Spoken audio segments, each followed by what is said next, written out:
पंढरपूरला जाणाऱ्या वारकऱ्यांसाठी भारतीय जनता पक्षाच्या वतीनं ही नमो एक्सप्रेस या ठिकाणून सोडली जाते आहे।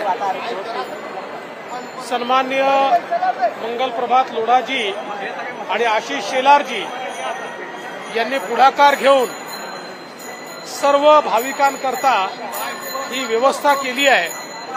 आपल्या सर्वांना माहिती आहे की पंढरीची वारी हा मराठी माणसाचा सांस्कृतिक स्वाभिमान आहे, आध्यात्मिक स्वाभिमान आहे आणि विशेषतः ज्या वारकरी पंथाने भागवत ध्वजाची पताका शेकडो वर्ष उंच ठेवली, त्या भागवत धर्माचा सर्वात मोठा मेळा हा आपल्याला पंढरीला पाहायला मिळतो।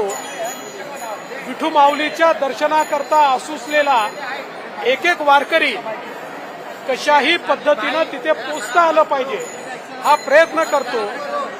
आणि त्याच वेळी आमच्या मुंबईमधला जो वारकरी आहे, जो कुठे नोकरी करतोय, कुठे व्यवसाय करतोय, छोटं मोठं काम करतोय, पण मनामध्ये मात्र पंढरीची आस आहे आणि त्याला वाटतं मला जाता येईल का, त्यांच्याकरता ही व्यवस्था या ठिकाणी करण्यात आलेली आहे की त्यांनाही विठुरायाचं दर्शन हे त्या ठिकाणी मिळालं पाहिजे।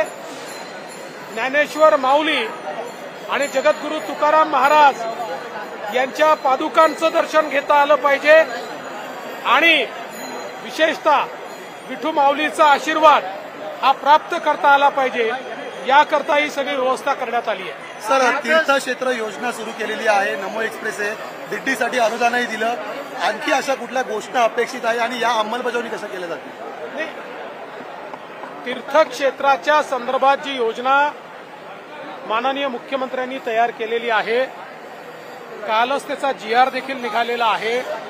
त्यात प्रयत्न हाच आहे की मूळ मराठी माणूस असो का भारतीय असो, याच्या जीवनामध्ये आपल्या तीर्थक्षेत्रावर जाऊन आपण दर्शन घेतलं पाहिजे अशा प्रकारची भावना ही नेहमीच असते, परंतु प्रत्येकाला ते शक्य होत नाही आणि म्हणून सरकारने अशा मात्या पित्याचं पोर होऊन, मूल होऊन त्यांची व्यवस्था केली पाहिजे, याकरता ही व्यवस्था केली आहे।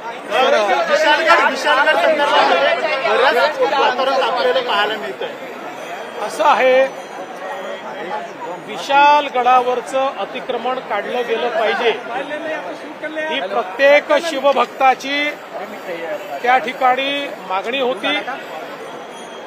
अर्थात हे कायद्याने नियमाने तोडलं गेलं पाहिजे अशी सरकारची देखील भावना आहे। त्या दृष्टीनं त्या ठिकाणी सरकारच्या वतीनं देखील अतिक्रमण काढण्याची कारवाई ही करण्यात येते, करण्यात येणार आहे आणि आता जी परिस्थिती तयार झाली आहे त्याच्यामध्ये शांतता कशी प्रस्थापित करता येईल याला आमची प्राथमिकता आहे। पण केवळ विशाळगडच नाही तर इतिहासातल्या सगळ्या गडांवर त्या ठिकाणी झालेलं अतिक्रमण काढलं गेलं पाहिजे ही सरकारची भावना आहे। महाविकास आघाडीचे नेते तिकडे गेलेत, सर्वपक्षीय बैठकीला ते दिसले नव्हते, मात्र आता विशाळगड अतिक्रमणाच्या भूमिकेमध्ये ते मदत करण्यासाठी गेलेले आहेत। मला आश्चर्य वाटतं, छत्रपती शिवरायांच्या इतिहासावर काही लोकांनी अतिक्रमण करायचा प्रयत्न केला आणि ते अतिक्रमण जर निघत असेल तर महाविकास आघाडीच्या पोटात का दुखतं आहे। आता महाविकास आघाडीने हे स्पष्ट केलं पाहिजे, ते छत्रपती शिवरायांच्या बाजूने आहेत की त्यांच्या गडावर अतिक्रमण करणाऱ्या आणि हिरवे झेंडे लावून मिरवणाऱ्यांच्या पाठीशी आहेत। समृद्धी महामार्गावरती पुन्हा एकदा खड्डा दिसून येतोय, त्याच्याबद्दल काय सांगाल? सर, विशालगढ़ को लेकर अतिक्रमण हटाने पर जो विपक्ष लगातार हंगामा कर रहा है, इसको कैसे देखिए?